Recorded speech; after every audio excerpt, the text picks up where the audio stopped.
প্রিয় ছাত্রছাত্রীদের বার্ষিক পরীক্ষার পুরস্কার বিতরণ অনুষ্ঠান এবং SEF বৃত্তিপ্রাপ্ত চতুর্থ থেকে পঞ্চম এবং পঞ্চম থেকে ষষ্ঠ শ্রেণীতে বৃত্তিপ্রাপ্ত কৃতি শিক্ষার্থীবৃন্দ, তাদের গর্বিত বাবা মা, অত্র ক্যাম্পাসের তরুণ মেধাবী অভিজ্ঞতা সম্পন্ন শাহীন শিক্ষা পরিবারের ট্রেনিং প্রাপ্ত শিক্ষক মণ্ডলী, আমার স্নেহাস্পদ দুইজন শাখা পরিচালক শেখ হেলাল ও আব্দুর রহমান, সেই সাথে আজকের এই শাহীন শিক্ষা পরিবারের ছাত্রছাত্রীদের উৎসাহ প্রদানে এবং SEF বৃত্তিপ্রাপ্ত কৃতি শিক্ষার্থীদেরকে উৎসাহ দেওয়ার জন্য, অনুপ্রেরণা দেওয়ার জন্য বিশেষ অতিথি হিসাবে উপস্থিত রয়েছেন শরীফ মোহাম্মদ জাহির সহ সবাইকে জানাচ্ছি প্রাণঢালা অভিনন্দন, শুভেচ্ছা। হিন্দু ভাই বোন ছাত্রছাত্রী সুধী আদাব, মুসলমান ভাই বোন ছাত্রছাত্রী, আপনাদের জন্য দোয়া। আল্লাহ আপনার উপর রহমত বর্ষণ করুন। যেটি আমরা আরবিতে বললে একজন মুসলমান ছাত্র ছাত্রী অভিভাবক সকলের জন্য উত্তর দেয়া ওয়াজিব, আর উত্তর না দিলে একজন মুসলমান গুনাহগার হয়। তা আমি চাই না আমার কোনো ভাই বোন আমার কারণে গুনাহগার হন। সে কারণে আমি বিনয়ের সাথে বলবো, আমার সালামের উত্তর দিবেন অন্তত নিজের কানকে শুনিয়ে। আসসালামু আলাইকুম। এই শীতের সকালে আজকে আমরা আমাদের সন্তানদেরকে উৎসাহ দেওয়ার জন্য, সন্তানদের ভালো ফলাফলের স্বীকৃতির একটি পুরস্কার বিতরণ অনুষ্ঠান, সেখানে এই সকালে আপনারা উপস্থিত হয়েছেন। আলহামদুলিল্লাহ, আমিও আপনাদের সাথেই সকালে এখানে উপস্থিত হয়েছি। আমি এখানে সম্ভবত 8:10-এ এসেছি, তখনও অবশ্য আপনারা 10-12 জন অভিভাবক এসেছেন। আমি সত্যিই অভিভূত যে এত সকালেই আপনারা বাবা মা আপনাদের সন্তানদেরকে নিয়ে এসেছেন। তো আস্তে আস্তে 8:45-টার মধ্যে মোটামুটি ভালোই ভরে গিয়ে এলো। তো আমি শেখ হেলালকে বললাম তাহলে আমরা আসলে শুরু করতে পারি। আর সবচেয়ে বড় যে বিষয়টি, আজকে এই এত সকালে অনুষ্ঠান করা, যদিও শেখ হেলাল বিষয়টি উত্থাপন করেছে, আগামীকালকে ক্যাডেট কলেজের লিখিত পরীক্ষা, আর এই ফরিদপুর ক্যাম্পাসের ছাত্রছাত্রী এদের কেন্দ্র হচ্ছে বরিশাল। সে কারণে আজকে তারা 11টার সময় এখান থেকে রওনা হবে, এ কারণে সকালে করতে হয়েছে। আর আজকে কেনই করতে হবে, এটা তো পরে বা আরও আগে করা যেত। সেটিরও কারণ হচ্ছে যে আমার যেহেতু 125টা ক্যাম্পাসের বিভিন্ন সময়ে বিভিন্ন ক্যাম্পাসে যেতে হয়, এই সারা বাংলাদেশের 125টি ক্যাম্পাসের মধ্যে যেহেতু এই এলাকাগুলোতে আমি সফরে ছিলাম গত কয়েকদিন, শিডিউল আগে থেকেই ছিল, সে কারণে শেখ হেলাল চাইল যে অন্তত এই মুহূর্তে এই শিডিউলের মধ্যেই অন্তত এই ফরিদপুর ক্যাম্পাসের ছাত্রছাত্রীদের সাথে আমার একটু দেখা হোক, তাদের সাথে একটু মানে আলোচনা হোক এবং আমার হাত দিয়ে তাদেরকে পুরস্কার দিয়ে তাদেরকে উৎসাহিত করা হোক। আর এত সব কারণেই আপনাদেরকে আসলে কষ্ট দেওয়া, এর জন্য আমরা আন্তরিকভাবে দুঃখ প্রকাশ করে নিচ্ছি। অনেক সময় অনেক কাজ করতে হয়, মানে অনিচ্ছাকৃত ত্রুটি, এটা আসলে আমাদের ইচ্ছাকৃত ত্রুটি নয়। এজন্য আমরা আপনাদের নিকট গভীরভাবে অনুতপ্ত যে এই শীতের সকালে আপনাদেরকে আসতে হয়েছে। তো তারপরেও আমি বলবো যে ভালো কিছু পেতে হলে অনেক সময় অনেক কিছু কষ্ট করতে হয়, আর কষ্ট শুধুমাত্র আপনারা করছেন তাও কিন্তু নয়। গতকালকে আমাকে যখন শেখ হেলাল বলতেছিল, স্যার আমরা 9টায় অনুষ্ঠান শুরু করি, তো তাহলে সবাই মোটামুটি চলে আসবে। আমি জিজ্ঞাসা করলাম তুমি আসতে বলছো কয়টায়? বললো যে সকাল 8টায়। আমি বললাম তুমি বললা 8টায়, আমি ওখানে যে হাজির হবো 9টায়, এটা তো আমার পক্ষে মানানসই হয় না, আমি এটা করি না কখনো। তো এই বিষয়টা শেখ হেলাল আমাকে এখনো চিনতে পারে নাই। আপনাদের সহ আমি শেখ হেলালকে জানিয়ে রাখি যে আমি আসলে সর্বোচ্চ 15 মিনিট ব্যবধান রাখি চিঠির মধ্যে, যে যারা সত্যিকার আসবার তারা সঠিক সময়ে আসবে, আর যারা না আসবার তারা যত দেরিতেই দেওয়া হোক না কেন আসবে না। আমরাও যদি সেই একই নিয়মে একইভাবে চলি যে 8টার ট্রেন কয়টায় ছাড়বে, তার মানে যদি আমরাও সেই প্রচলন তৈরি করি যে আসতে বললাম 8টায়, শুরু করলাম 9টায়, তাহলে তো অভিভাবক জানবে এই পরবর্তী অনুষ্ঠানগুলো কি হবে। সেই হেলাল স্যার দাওয়াত দিবে 8টায়, শুরু হবে 9টায়। আর আমি যদি এটা রেওয়াজ তৈরি করতে পারি 8টা মানে 8টা, 9টা মানে 9টা, তাহলে কিন্তু আমার সম্পর্কে তখন আর ভুল ধারণাটা তৈরি হবে না। তো আমি মনে করি শেখ হেলাল এবং আব্দুর রহমানকে এই জায়গাটায় সংশোধন হতে হবে। তো আমি যে চিঠিটা আমাদের শাখা পরিচালক গ্রুপে দিয়েছিলাম সকল শাখা পরিচালকের জন্য, সেটা মনে হয় কোনো না কোনো কারণে শেখ হেলাল এবং আব্দুর রহমানের দৃষ্টি থেকে বের হয়ে গেছে, যে কারণে এই বিষয়টির ভুল হয়েছে। এটিও একটি গুরুতর ভুল, আমাদের ভুল, এটা আপনাদের না। তো আগামীতে আমরা চেষ্টা করব ইনশাল্লাহ যে আমরা 8টার ট্রেন 8টাতেই ছাড়ার জন্য ইনশাল্লাহ। আগামী আমার কোনো অনুষ্ঠানে আমার যে সময় থাকবে আমি সেই সময় শুরু করব ইনশাল্লাহ।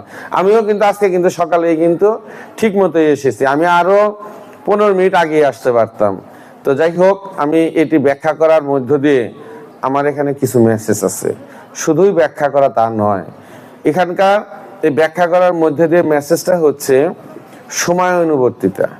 আমরা যদি সময়ের কদর না করতে পারি, তাহলে জীবনে কখনোই মানুষ হিসাবে, জাতি হিসাবে যেমন অগ্রগামী হতে পারবো না, তেমনি আমরা অন্যদেরকেও আমরা শিক্ষা দিতে পারবো না। তাই আমাদের প্রত্যেককেই যার যার অবস্থান থেকে আমাদের সময় অনুবর্তিতা, তারপরে হচ্ছে নিয়ম অনুবর্তিতা। সময়টা হচ্ছে আগে, তারপরে হচ্ছিল নিয়ম। ইনশাল্লাহ আমরা আগামী দিনগুলোতে এই বিষয়টি খেয়াল রাখার চেষ্টা করব। আর যে লেখাপড়া সংক্রান্ত বিষয়ে শেখ হেলাল, আব্দুর রহমান এবং আমাদের আজকের সম্মানিত বিশেষ অতিথি শরীফ মোহাম্মদ জাহিদ, উনি যেভাবে সুন্দর করে সবকিছু উত্থাপন করেছেন, আসলে এই ক্ষেত্রে আসলে তেমন উল্লেখযোগ্য বলার কিছু থাকে না। তারপরেও আজকে যেহেতু আমরা অনেক অভিভাবককে এখানে পেয়েছি, অনেক প্রিয় ছাত্রছাত্রীদেরকে পেয়েছি, তাই আমি দু একটি কথা বলতে চাই ইনশাল্লাহ।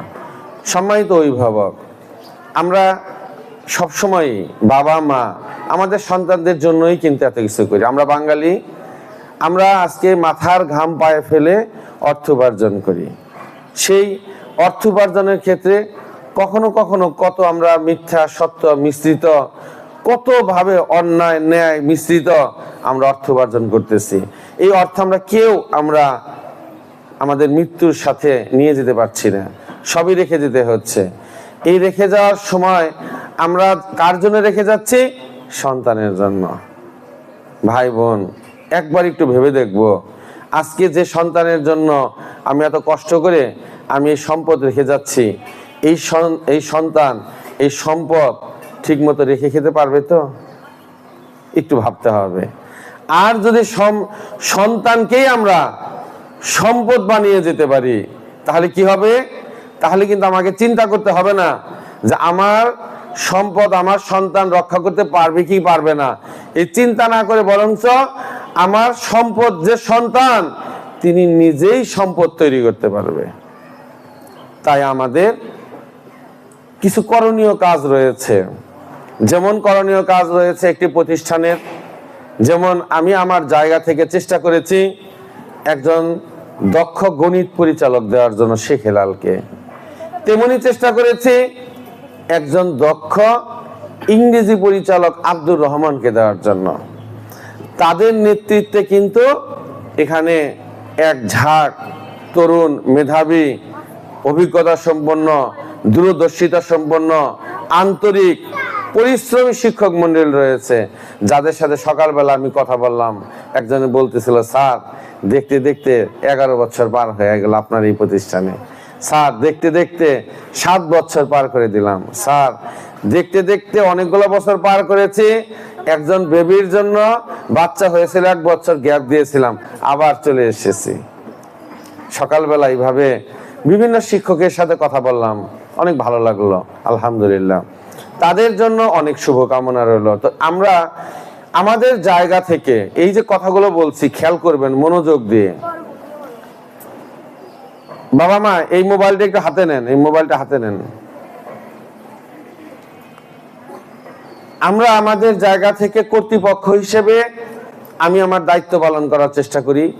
আলহামদুলিল্লাহ, আল্লাহ আমাকে সেই শক্তি, বুদ্ধি, মানসিকতা, দূরদর্শিতা দিয়েছেন। তারপরেও আমি আল্লাহর কাছে সব সময় না হলেও আমি মাঝে মাঝে আল্লাহর কাছে আমার অন্যান্য দোয়ার পাশাপাশি বলি, হে আল্লাহ, তুমি আমাকে সঠিকভাবে আমানতদারি করার তৌফিক দান করো। এই যে শাহীন শিক্ষা পরিবারের শাখা পরিচালক রয়েছে, শিক্ষক রয়েছে, এদেরকে তুমি সৎভাবে জীবনযাপন করা এবং তাদের যে হালাল হারাম এগুলো বুঝে যেন আমানতদারিটা তারাও সঠিকভাবে করতে পারে, সেই তৌফিক মানসিকতা তাদের মনে জাগ্রত করো। আমরা যখন শিক্ষকদের নিয়োগ দেওয়ার সময় তাদেরকে অনেক বিষয়গুলো কিভাবে পাঠদান করাবে, কিভাবে তাদের দায়িত্ববোধ, একজন দুষ্ট চঞ্চল ছেলেকে কিভাবে নিয়ন্ত্রণ করবে, একজন মেধাবী শিক্ষার্থীকে কিভাবে তার মেধার সর্বোচ্চ পর্যায়ে নিয়ে যাবে, এইভাবে আমরা শিক্ষকদেরকে আমরা ট্রেনিং করাই। তাহলে আমরা কর্তৃপক্ষ, শিক্ষক মন্ডলী, আমরা আমাদের জায়গা থেকে এত দায়িত্ব পালন করার পরেও আমরা মনে করি একজন সন্তানের ভালো ফলাফলের জন্য আমরা যথেষ্ট নই। আমাদের সাথে সম্মানিত অভিভাবক যদি আন্তরিকভাবে সহযোগিতা না করেন, কোনোভাবেই একজন সন্তানের তার কাঙ্ক্ষিত লক্ষ্যে পৌঁছানো সম্ভব হবে না। এই কারণে আমরা বলে থাকি, একজন বাবা মা যদি আমাদেরকে 5টি কাজে সহযোগিতা করেন, তাহলে তার সন্তানের উন্নতি হবেই ইনশাআল্লাহ। আমরা যে কাজগুলোর কথা বলি, প্রথমত বলি আপনার সন্তানকে আপনি নিয়মিত বলতে যে কয়দিন স্কুল খোলা থাকে সেটাকেই বলা হয় নিয়মিত। নির্দিষ্ট সময় অর্থাৎ ক্লাস শুরুর কমপক্ষে 5 মিনিট আগে আপনি সন্তানকে প্রতিষ্ঠানে পাঠাবেন, এটা হচ্ছে প্রথম চাওয়া থাকে। দ্বিতীয় চাওয়া থাকে আপনার সন্তানের পিছনে আপনি 1 ঘন্টা সময় ব্যয় করবেন। এই 1 ঘন্টার সময়ের মধ্যে আপনি কি করবেন? 1 ঘন্টার সময়ের মধ্যে আপনাদের কাছে আমাদের চাওয়া থাকে বাসায় যাওয়ার পর আপনার সন্তানের খাতাটা দেখবেন। খাতাটা দেখার পরে আপনি খেয়াল করবেন যে আপনার সন্তান বেশ কিছু জিনিসে রাইট পেয়েছে, বেশ কিছু জিনিসে কাটা খেয়েছে, কিছু কিছু জায়গায় লাল কালির গোল খেয়েছে। আপনার অঙ্ক বুঝার দরকার নাই, ইংরেজি পারার দরকার নাই। অনেক বাবা মা বলেন, স্যার অনেক আগে লেখাপড়া করছি তো এখন তো ইংরেজি বুঝাইতে পারি না, গণিত তো পারি না, পারার দরকার নাই, এইটা বুঝলেই হবে, রাইট, কাটা, গোল চিহ্ন, এইটুকু তো বুঝেন। এইটুকু বুঝলেই একজন বাবা মা যদি তার সন্তানের পিছনে প্রতিদিন 1 ঘন্টা সময় ব্যয় করেন, তাহলে কি করবেন? তার সন্তানের এই দিকগুলো দেখবেন। দেখার পর সন্তান যে ভালো জিনিসগুলো পেরেছে তার জন্য তাকে বাহবা দিন, তাকে সাধুবাদ জানান, আদর করুন, চুমা খান, তার মধ্যে একটি উৎসাহ তৈরি করুন। এরপর বলেন, বাবা মা সোনামণি তুমি এই ভুলগুলো কেন করলে, এটা তো না করলেও পারতে। তারপর তার নেগেটিভ কথা তার সামনে তুলে ধরুন। এবং এইভাবে যদি আপনার সন্তানকে যদি আপনি যত্নশীল হন, আপনার সন্তান আস্তে আস্তে দায়িত্বশীল, দায়িত্ববান হিসেবে আন্তরিকতার সাথে লেখাপড়া করবে। একটা লেখাপড়া করা হচ্ছে জোর করে পর এই খালি দুষ্টামি কর, এই খালি এদিকে তাকাস, এইভাবে বইয়ের দিকে তাকানো এক জিনিস। আর একজন শিক্ষার্থী যখন তার দায়িত্ব বোধ থেকে যখন বইয়ের দিকে তাকিয়ে পড়ে, তার পড়াগুলো হয় অনেক গভীর মনোযোগের, আর সেগুলা অতি সহজে যেমন বুঝতে পারে, তেমনি ভাবে সেই পড়াটা তার দীর্ঘ সময় তার মস্তিষ্কে থাকে। এজন্য পড়ালেখাটা সন্তানদেরকে আন্তরিকভাবে করানোর জন্য আমাদের প্রক্রিয়া খুঁজতে হবে যে আমরা কোন প্রক্রিয়ার মাধ্যমে আমাদের সন্তানদেরকে লেখাপড়ায় মনোযোগী, আন্তরিক বানাইতে পারবো। এই জন্য তাদেরকে প্রথমে উৎসাহমূলক কথা, তারপরে তাদের যে ভুলগুলো সেগুলোর ব্যাপারে তাদেরকে ধরিয়ে দেওয়ার চেষ্টা করা। আপনি যদি আপনার সন্তানের খাতা দেখেন, অনেক সময় বুঝতে পারবেন আপনার সন্তান কি জাতীয় ভুল করেছে। একজন শিক্ষার্থী একটা অঙ্ক ভালোভাবেই পারে, কিন্তু বই থেকে প্রশ্ন থেকে দাগ তোলার সময় সে 745 লেখার জায়গায় লিখে ফেলছে সব অঙ্ক ঠিকই আছে, 3টা অঙ্ক ঠিকই আছে, 7ও ঠিক আছে, 4ও ঠিক আছে, 5ও ঠিক আছে, কিন্তু লিখে ফেলছে 745-এর জায়গায় 754। অঙ্কের শেষ পরিণতি কি হবে? ফল মিলবে? জীবনেও মিলবে না। তাহলে এই শিক্ষার্থী অঙ্ক নিয়ম জানে, কিন্তু একটু অসতর্কতার কারণেই কিন্তু এই সন্তান তার শেষ পরিণতিতে পৌঁছতে পারবে না। একজন শিক্ষার্থী জানে বাংলাদেশের রাজধানীর নাম ঢাকা জানে, কিন্তু লেখার সময় সে সারাদিন বলে আম্মু টাকা দাও টাকা দাও, ঢর উপরে খোঁচা মাইরা ঢাকা না লেখা কি করছে? টাকা বানায় ফেলেছে, নাম্বার কাটা। আরেকজনে লিখছে বাংলাদেশের রাজধানীর নাম ফরিদপুর। দুজনেই কিন্তু শূন্য পাবে, কিন্তু আপনি যদি খাতা দেখেন তাহলে আপনি বুঝতে পারবেন যে সন্তান ফরিদপুর লিখে শূন্য পেয়েছে ওই সন্তানের আগে মুখস্থ করতে হবে, আর যে সন্তান টাকা লিখে শূন্য পেয়েছে ওই সন্তানকে মুখে ধরেন সে ঢাকা বলবে ঠিকই, তার মানে তার মুখস্থ পর্যন্ত চলে গেছে। এখন শুধু সতর্কতার সাথে লিখলেই তার ঢাকা উত্তর সঠিক হয়ে যাবে। এই দুজন শিক্ষার্থী নাম্বার শূন্য পেলেও এরা কি জ্ঞান অর্জনের দিক থেকে দুজনেই সমান না, কিন্তু যে ফরিদপুর লিখছে সে জ্ঞান অর্জনের দিক থেকে পিছনে আছে, আর যে টাকা লিখে শূন্য পাইছে সে জ্ঞান অর্জনের থেকে অনেক আগানো আছে। এখন সতর্কতা সাথে সে লিখলেই তার শুদ্ধ নাম্বার পেয়ে যাবে। এই জন্য আমরা বলি বাবা মা আপনার সন্তানের লেখাপড়াগুলো পর্যবেক্ষণ করতে হবে, খেয়াল করতে হবে। আরেকটি বড় একটি কাজ 1 ঘন্টার মধ্যে, সেটি হচ্ছে প্রত্যেক সন্তানদেরকে আমরা প্রতিদিন যা কিছু পড়াই, যা কিছু বুঝাই, তার একটা অংশ আমরা বলি যে তোমরা বাড়ির কাজ হিসাবে আগামীকালকে লিখে নিয়ে আসবা। কারণ আমরা মনে করি সে আগের দিনের মানুষের মতো 10 বার একটা জিনিস মুখে পড়া আর তার চেয়ে একবার যদি কোনো শিক্ষার্থী দেখে দেখেও লেখে সে লেখাটার দাম অনেক বেশি। আপনার সন্তান দেখবেন বাসায় পড়তেছে, অনেকে পড়তেছে আমাদের দেশের নাম বাংলাদেশ, বাংলাদেশ নদীমাতৃক দেশ, কেমনে করে এই ফুলটা নড়তেছে, আমাদের দেশের নাম বাংলাদেশ, বাংলাদেশ নদীমাতৃক দেশ, মুখ দিয়ে পড়তেছে টিকটিক কেমনে করে মশারা ধরতে যাইতেছে, এই ধরে বলাইলো আমাদের দেশের নাম বাংলাদেশ, বাংলা নদীমাতৃক দেশ। মুখে পড়তেছে ঠিকই, চোখ দিয়ে দেখতেছে সে অন্য জিনিস। এই পড়া কি তার মুখস্থ হবে?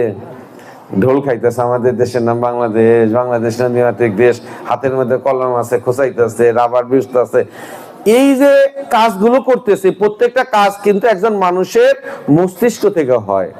কোনো কাজই কিন্তু যখন তার মস্তিষ্ক বিকৃতি ঘটে, যখন নিষ্ক্রিয় থাকে, তখন কিন্তু কোনো কাজই কিন্তু মানুষ করতে পারে না। আমাদের ভাবতে হবে অন্য কাজগুলো যখন একজন শিক্ষার্থী অমনোযোগিতা একজন শিক্ষার্থী করতেছে, তার মনোযোগটা কিছুটা হলেও ওইদিকে চলে যাচ্ছে, আর পড়ালেখায় তার অমনোযোগিতা চলে আসতেছে। ওই শিক্ষার্থী ভালোভাবে কখনোই ভালো ফলাফল করতে পারবে না। তাই ভাই এবং বোন, আমরা যদি আমাদের সন্তানদের পিছনে 1 ঘন্টা সময় ব্যয় করি, এই সময়ে যদি 3টা কাজ করি, তাহলে আমাদের সন্তান কখনোই বিপদগামী হবে না ইনশাআল্লাহ। তৃতীয় চাওয়া থাকে অভিভাবকদের কাছে, এই যে সন্তানদেরকে নিয়ে আপনি কাজগুলো করতে গেলেন 1 ঘন্টায়, এই 1 ঘন্টার কাজের মধ্য দিয়ে আপনার মধ্যে মনে হবে কিছু বিষয় আমি শিক্ষকের সাথে একটু পরামর্শ করি, আলোচনা করি। মাঝে মাঝে শিক্ষকের সাথে ফোনে কথা বলবেন, রাত্রিবেলা, দিনে না রাতে। আবার কি করবেন, মাসে একবারের জন্য অন্তত একবারের জন্য প্রতিষ্ঠানে এসে আপনার সন্তানদেরকে যারা লেখাপড়া করায় তাদের সাথে কথা বলবেন, আলোচনা করবেন, তাদের মতামত শুনবেন, আপনার কোনো পরামর্শ থাকলে সেগুলা ব্যক্ত করবেন। তাহলে এই হচ্ছে 3 নাম্বার চাওয়া আপনার কাছে আমার। 4 নাম্বার চাওয়াটা হচ্ছে খুব মজার চাওয়া। এই কাজগুলো কিন্তু আসলে কোনোটাই কঠিন কোনো কাজ না, শুধুমাত্র বাবা মার একটু সদিচ্ছার অভাবের কারণে আমরা এই কাজগুলা থেকে বঞ্চিত হই। আর এই কাজগুলা থেকে বঞ্চিত হওয়ার কারণে আমাদের সন্তানের আগামী প্রজন্মের এই জাতি গঠনে যাদের ভূমিকা রাখার কথা, তারা বাবা মার আদর, স্নেহ, ভালোবাসা এবং সঠিক যত্নের ঘাটতির কারণে তারা বিভ্রান্ত হয়, ভুল পথে প্রবাহিত হয়, এবং তারা একটি নির্দিষ্ট সময়ে, যে সময় একজন কর্মঠ মানুষ হিসাবে সৎভাবে জীবনযাপন করতে পারতো, কিন্তু এই বাবা মার কারণে সেটা সম্ভব হয় না। ভাই বোন, তা একটু মনোযোগ সহকারে বিষয়গুলো খেয়াল করব, বোঝার চেষ্টা করব, সর্বোপরি পালন করার চেষ্টা করব ইনশাআল্লাহ। 4 নম্বর যে চাওয়াটির কথা বলছিলাম সেটি হচ্ছে, একজন বাবা মা অনেক সময় ভাবেন, ইস আমার বাচ্চারা যদি আজকে ল্যাপটপটা পাইতো। আপনি হঠাৎ করে ভাবেন, এটা স্বপ্নের মতো হয়। এইরকম স্বপ্ন দেখে লাভ নাই। আমাদেরকে সেই স্বপ্ন দেখতে হবে যে স্বপ্ন আমরা বাস্তবায়ন করতে পারি। যে স্বপ্ন বাস্তবায়ন করতে পারি, এই বাস্তবায়ন করার মতো স্বপ্ন আমরা প্রত্যেকেই দেখতে পারি। তার জন্য আমাদের একটু কর্ম পরিকল্পনা থাকবে, পরিকল্পিত শ্রম দিতে হবে। এই পরিকল্পিত শ্রম যদি আমরা দেই, কোনো বাবা মায় আমরা কখনো ব্যর্থ হব না। 4 নম্বরে আপনাদের কাছে যে চাওয়াটি থাকে, আপনার সন্তানকে ধাপে ধাপে ধাপে ধাপে আপনি অগ্রগামী করার ব্যবস্থা করেন। শর্টকাট রাস্তা দিয়ে আপনি খোঁজার চেষ্টা করবেন না, অসৎ উপায় অবলম্বন করে আপনার সন্তানকে প্রথম, দ্বিতীয়, তৃতীয় বানানোর জন্য। আমরা যদি উদাহরণ দিয়ে বলি যে আপনার সন্তান এবার মেধাস্থানে রয়েছে, তাকে মেধাস্থানে রাখার চেষ্টা করুন। কিন্তু উদাহরণ দিয়ে যদি বলি যে একজন সন্তান, সে ধরুন 70% নম্বর পায়, এই পরীক্ষায় 70% নম্বর পেয়েছে। আমরা যদি সেই সন্তানকে বলি, বাবা তুমি যদি সামনের পরীক্ষায়, সামনের সেমিস্টার পরীক্ষায় তুমি প্রথম, দ্বিতীয়, তৃতীয় হইতে পারো, তোমাকে সত্যি সত্যি একটা হেলিকপ্টার, রকেট কিনে দেওয়া হবে। আপনার কি মনে হয়, আপনার সন্তান সাথে সাথে লেখাপড়া শুরু করে দিবে? সে সামনের পরীক্ষায় প্রথম, দ্বিতীয়, তৃতীয় হয়ে যাবে? না, হবে না ভাই বোন। আমাদের 34 বছরের এই প্রাতিষ্ঠানিক অভিজ্ঞতা, তার আগে 5 বছর আপনাদের বাসায় গিয়ে গৃহ শিক্ষকতা করেছি। এই 39 বছরের শিক্ষকতার অভিজ্ঞতার আলোকে বলতে পারি, আপনার সন্তান লেখাপড়ায় মনোযোগী হওয়া শুরু করবে না। কি করবে? সে বলবে, একটু দম ধইরা 10 সেকেন্ড, 20 সেকেন্ড, 30 সেকেন্ড পরে বলবে, আমাদের ক্লাসে যে প্রথম, দ্বিতীয়, তৃতীয় হয়, ওই ঝন্টু, মন্টু, পিন্টু, ওরা এত মেধাবী, ক্লাসেই সব পড়া পায়রা জায়গা, আমি তো ওদেরকে পিছনে ফেলতে পারবো না। তার মানে কি? আপনার সন্তানের মধ্যে আত্মবিশ্বাসী নাই, আপনার সন্তানের মধ্যে প্রতিযোগিতা করে তাকে পিছনে ফেলবে এই মানসিকতাই তার মধ্যে নাই। কারণ সে ক্লাসে ওই ঝন্টু, মন্টু, পিন্টুর সাথে পারবে না। সে আগেই নিজেকে, সে তার পরাজয় বরণ করে সে লেখাপড়া থেকেই পিছিয়ে গেল। খুব খেয়াল করে দেখেন কথাটা। আর পক্ষান্তরে যদি আপনার সন্তানকে বলেন, বাবা মা সোনামণি, সামনের পরীক্ষায় তুমি যদি 5 নাম্বার মাত্র বেশি পাও, প্রত্যেক সাবজেক্টে তুমি 5 নম্বর করে বেশি পাও, আমি তোমাকে তোমার স্কুল কর্তৃপক্ষ যে প্রথম হলে যে পুরস্কার দেয় তার চেয়ে বড় পুরস্কার দেব তোমাকে। তুমি যা খেতে পছন্দ করো তাই কিনে দেব, যা যেখানে বেড়াতে যেতে চাও, যেখানে তুমি যা করতে চাও, আমি তোমাকে এই এই কাজগুলো করব। আপনি এইভাবে আপনার সন্তানকে প্রতিশ্রুতি দিলেন। আপনি দেখবেন আপনার সন্তান হাসি মুখে বলবে, মাত্র 5 নাম্বার বাবা, 5 নাম্বার মা। সে দেখবেন অবাক হয়ে যাবে, আমার বাবা বলে কি, মা বলে কি, সারা বছর ধরে বললো, কয়েক বছর ধরে বললো তুই ফার্স্ট হইতে পারস না, তোর এটা কিছুই হবে না, গবেট কোথাকার পোলা, ঝন্টু মন্টুর সে তার কি কম খাওয়াই, কম পড়াই, তাহলে তুই পারস না কেন? এই কথা যে বাবা মা আমাকে বলে আসলো, হুট করে আজকে বলে যে মাত্র 5 নাম্বার বেশি পেলেই তাকে আমার বাবা মা আমাকে এই জিনিস কিনে দেবে। তখন সন্তান বলবে, ঠিক আছে আম্মু, আমি তোমাকে পায়া দেখাবো।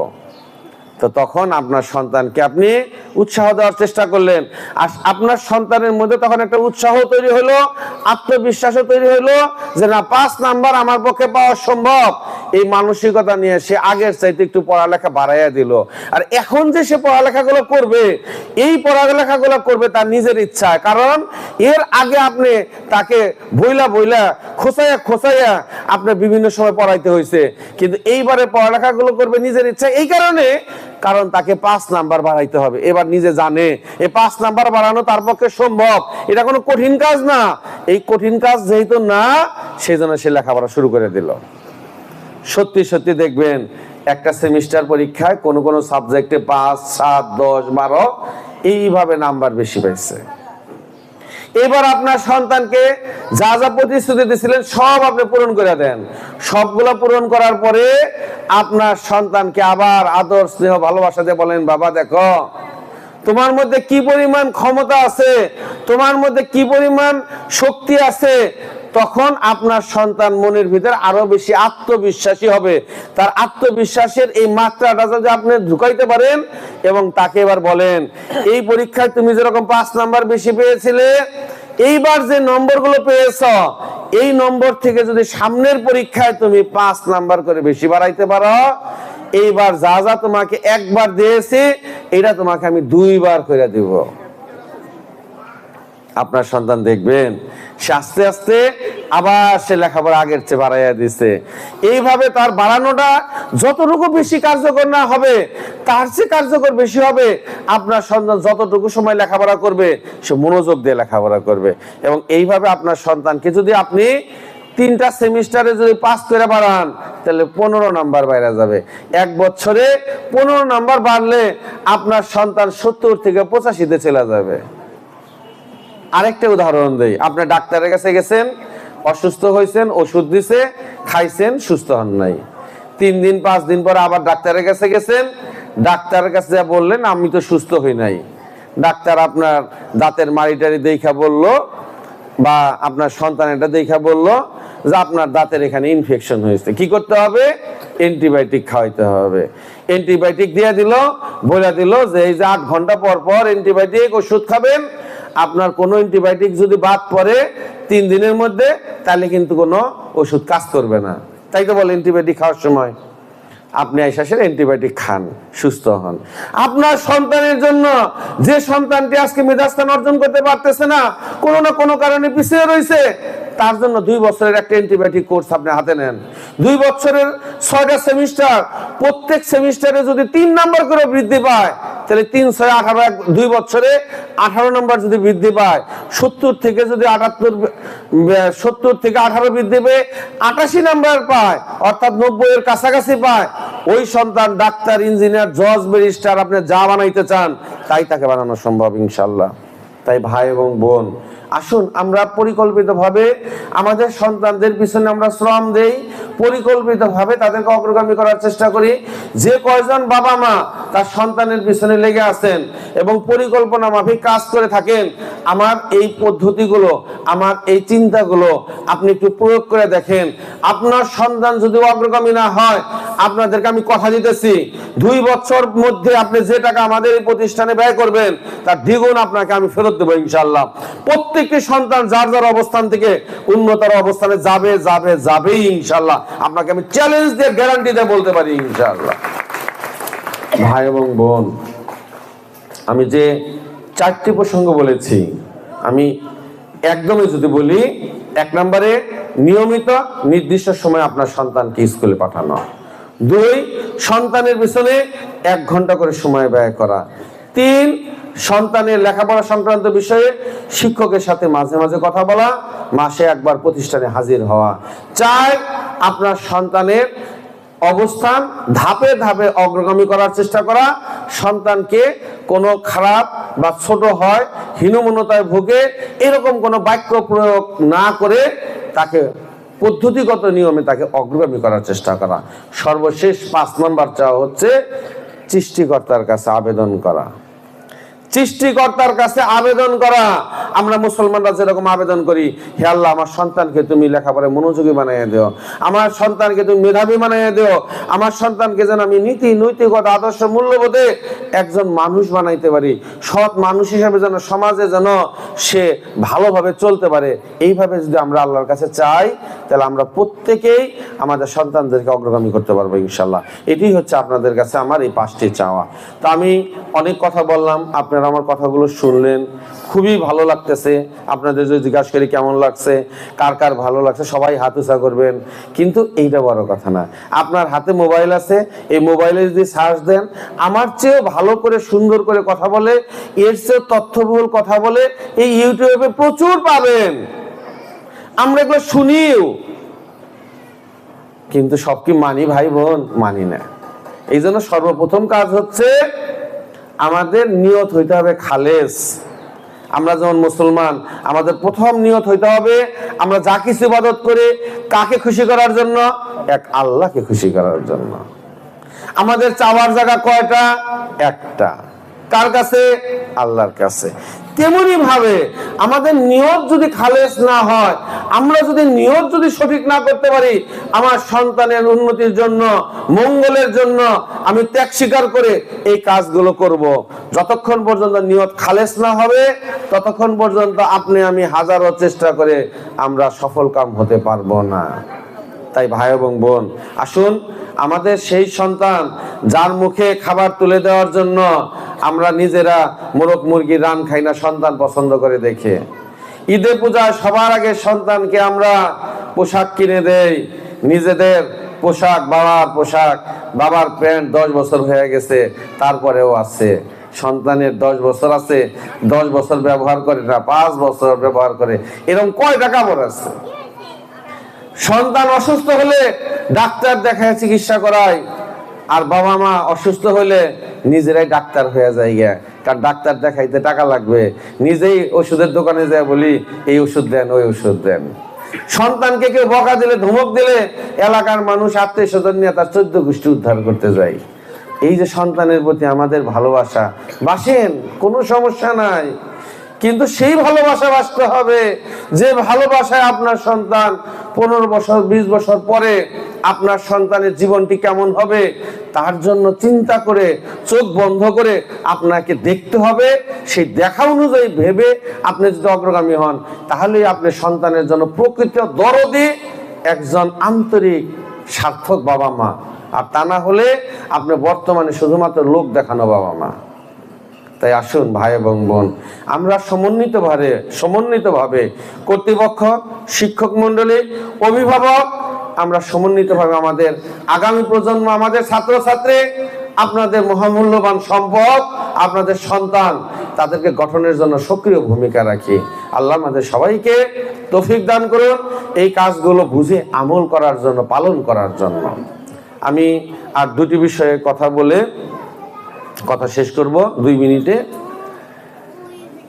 আমরা 2025 এই বছর থেকে আমাদের তৃতীয়, চতুর্থ, পঞ্চম শ্রেণীর ছাত্রছাত্রীদেরকে বোর্ড বইয়ের রিডিং গুলো বেশি করে পড়াবো এবং সেই বোর্ড বই থেকে, রিডিং থেকে আমরা পরীক্ষার প্রশ্নেও আমরা সম্পৃক্ত করব। কারণ সমাপনী পরীক্ষা বা বৃত্তি পরীক্ষা সম্ভবত 2025-এ আবার চালু হবে। আর সেখানে বৃত্তি পরীক্ষা আপনারা জানেন যে শাহীন শিক্ষা পরিবার সারা বাংলাদেশে অনেকবার প্রথম স্থান অর্জন করাতে সক্ষম হয়েছে। আর এই সক্ষমতা অর্জনের ভূমিকায় আপনার পাঠ্য বইয়ের রিডিং বা ভিতরগুলো পড়ার কোনো বিকল্প নেই। এটি একটি তথ্য আপনাদের অবগত করে রাখলাম। আর অন্যান্য ক্লাসগুলোর ক্ষেত্রে আমাদের যে পদ্ধতি রয়েছে সেই পদ্ধতি আরো জোরালোভাবে বাস্তবায়নে শিক্ষক মন্ডলীদেরকে নিয়ে আমরা ভূমিকা রাখার চেষ্টা করবো ইনশাআল্লাহ। আরেকটি বিষয়, যেটি দুইটি বিষয়ের মধ্যে দ্বিতীয় বিষয় হচ্ছে 2024 সন পর্যন্ত আমাদের এই বাংলা মাধ্যমের ছাত্রছাত্রীদেরকে আমরা হিন্দু শিক্ষার্থীদেরকে হিন্দু ধর্ম, মুসলমান শিক্ষার্থীদেরকে ইসলাম ধর্ম আমরা যতটুকু পড়িয়েছি তাতে আমি ব্যক্তিগতভাবে আমি খুশি না। আর এই খুশি না থাকার কারণে বিভিন্নভাবে চিন্তা করে বিভিন্ন প্রক্রিয়ায় বাস্তবায়ন করতে গিয়ে আমি সফল হইনি। তো এই ব্যর্থতার বিষয়গুলো আলোচনা না করে আমরা 2025 সন থেকে যে পরিকল্পনা নিয়েছি সেটা আপনাদের সামনে একটু তুলে ধরতে চাচ্ছি। তো আল্লাহ যদি তৌফিক দেয়, আমরা এই বছরে আমাদের যে ক্লাস কার্যক্রমে পড়ার চার্ট যাবে, সেই চার্টে হিন্দু ছাত্রদের হিন্দু ধর্ম আমাদের লিখিত পরীক্ষা হবে। লিখিত পরীক্ষায় মেধা তালিকা নির্বাচনে সে নাম্বার যুক্ত করা হবে। অনুরূপভাবে মুসলমান শিক্ষার্থীদেরকে ইসলাম শিক্ষা এবং আরবি আমরা এটা যুক্ত করব। এই একই নিয়মে বাংলা, ইংরেজি, গণিত যেরকম আমরা হাতের লেখা শেখাই, একই নিয়মে আরবি হরফও আমরা শেখাবো ইনশাআল্লাহ। এবং আরবি হরফগুলো আমরা মাখরাজ অনুযায়ী, অর্থাৎ বিশুদ্ধ উচ্চারণ, কোন হরফের উচ্চারণ কোন জায়গা থেকে করতে হয়, এগুলো আমরা আমাদের ছাত্রছাত্রী, মুসলমান ছাত্রছাত্রীদেরকে আমরা শিখাবো। প্লে, নার্সারি 1, 2 এই 4টা ক্লাসে আমরা শিখাবো আপাতত। আর এই 4টা ক্লাসের পর যখন পরবর্তী বছর, আগামী বছর সে তৃতীয় শ্রেণীতে উঠবে তখন জুন মাসে সকল মুসলমান ছাত্রছাত্রীদের হাতে কোরআন দেওয়া হবে। সকলে বিশুদ্ধভাবে মুসলমান ছাত্রছাত্রী, আল্লাহর রহমতে, আল্লাহ যদি চায় আমাদের চেষ্টায় সকল মুসলমান ছাত্রছাত্রী তারা কোরআন পড়া শিখবে। যে সকল শিক্ষার্থী এবছর তৃতীয় থেকে দশম চলে গেছে তাদেরকে যেহেতু আমরা এখন আর এই জিনিসগুলো করাতে বা আমরা এই আরবি হরফ বা এগুলো পড়াতে পারবো না, তাদের বড় ক্লাসের পড়ালেখা রয়েছে, সে কারণে আমরা সিদ্ধান্ত নিয়েছি প্রত্যেক মুসলমান ছাত্রছাত্রীদেরকে বাধ্যতামূলকভাবে 4 রাকাত যেন সহিশুদ্ধভাবে নামাজ পড়তে পারে এবং অর্থ সহ বুঝে নামাজ পড়তে পারে। সে তাকবীরে তাহরিমে আল্লাহু আকবার যখন বলল, এখান থেকে সালাম ফিরানো পর্যন্ত নামাজের ভিতরে যা কিছু সে আরবিতে পড়বে তার সবকিছু তাকে সহিশুদ্ধভাবে মুখস্থ করানো এবং প্রত্যেক আরবির অর্থ সে যেন পারে, বুঝে বুঝে যেন সে আল্লাহর সাথে কথা বলতে পারে। আমরা মুসলমানরা যারা এখানে আছি, আমরা একজন কি দাবি করতে পারবো যে আমি তাকবীরে তাহরিমে আল্লাহু আকবার থেকে শুরু করে সালাম ফিরানো পর্যন্ত যা কিছু হয় আমি এর অর্ধেক, সম্পূর্ণ তো দূরের কথা, অর্ধেক আমি অর্থ বুঝে বুঝে আমি নামাজ পড়ি, এরকম অর্ধেক পারি, বা সূরা ফাতিহা শুধুমাত্র আরবি অর্থ পারি, এইরকম যদি এখানে হাত তুলতে বলি আমার ধারণা পাওয়া যাবে কিনা সন্দেহ, পাওয়া গেলেও হাতে গোনা 2-4 জন হইতে পারে। তো আমাদের সকল ছাত্রছাত্রীদেরকে আমরা বাধ্যতামূলকভাবে এই 2025 সনে এই সারা বাংলাদেশে আল্লাহর রাজি খুশির জন্য আমরা এই বাংলা মাধ্যমে কাজ করার পরিকল্পনা নিয়েছি।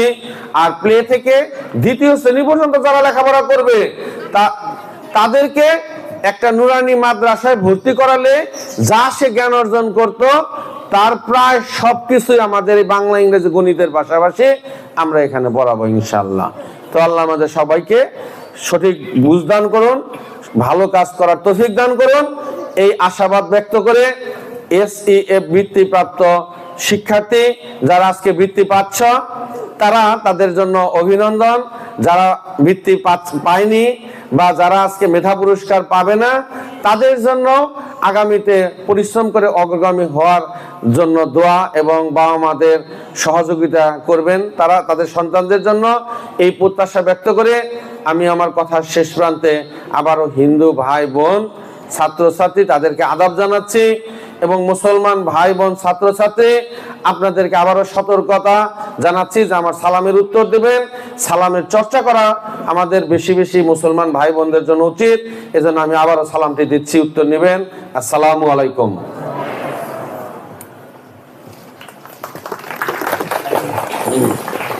হাত দিয়ে আপনারা পুরস্কারটি গ্রহণ করবেন।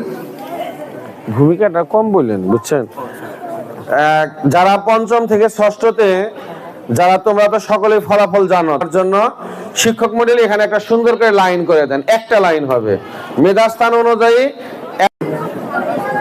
এতক্ষণ আপনারা দেখলেন শাহিন স্কুল ফরিদপুর শাখা কর্তৃক আয়োজিত শাহিন এডুকেশন ফাউন্ডেশন কর্তৃক পরিচালিত চতুর্থ ও পঞ্চম শ্রেণীর মেধাবৃত্তি পরীক্ষার ফলাফল ও পুরস্কার বিতরণ এবং শাহিন স্কুল ফরিদপুর শাখার বার্ষিক সামষ্টিক পরীক্ষার ফলাফল ও পুরস্কার বিতরণ অনুষ্ঠানে প্রধান অতিথি হিসেবে উপস্থিত ছিলেন জনাব মোহাম্মদ মাসুদুল আমিন শাহিন, শাহিন শিক্ষা পরিবারের সম্মানিত চেয়ারম্যান, এবং বিশেষ অতিথি হিসেবে উপস্থিত ছিলেন মোহাম্মদ জাহিদ শরীফ মোহাম্মদ জাহিদ, সহকারী অধ্যাপক সিটি কলেজ ফরিদপুর। এছাড়া অনুষ্ঠানে সভাপতিত্ব করেন শাহিন স্কুল ফরিদপুর শাখার পরিচালক